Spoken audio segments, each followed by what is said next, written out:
So the point about an estuary is not a delta. A delta is where the water flows into the ocean. In an estuary, the water comes back in up the river channel. So the water goes in and the water goes out. And you can do things at the turn of the tide that you can't do when the tide is flowing. There are granite cliffs you only have to survey every 20 years. There are sandbanks you have to check every day. So the metaphor of an estuary is a really good understanding of the sort of place we live in. And the way we're now working on that, and so I'll do this tomorrow, is we're basically building a grid, which is energy cost of change against time to change.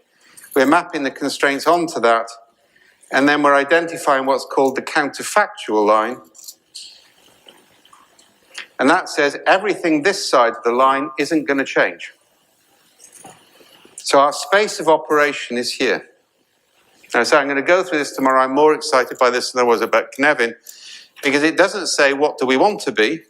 It says what's the space in which we're playing and how do we stabilize that system, because the fundamental principle is whatever has the lowest energy gradient will win. If the energy cost of sin is lower than the energy cost of virtue, people will sin.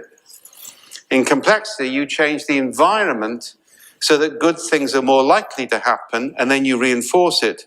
You don't decide what those things should be in advance because you can't know, and that's a real switch in the way that we think.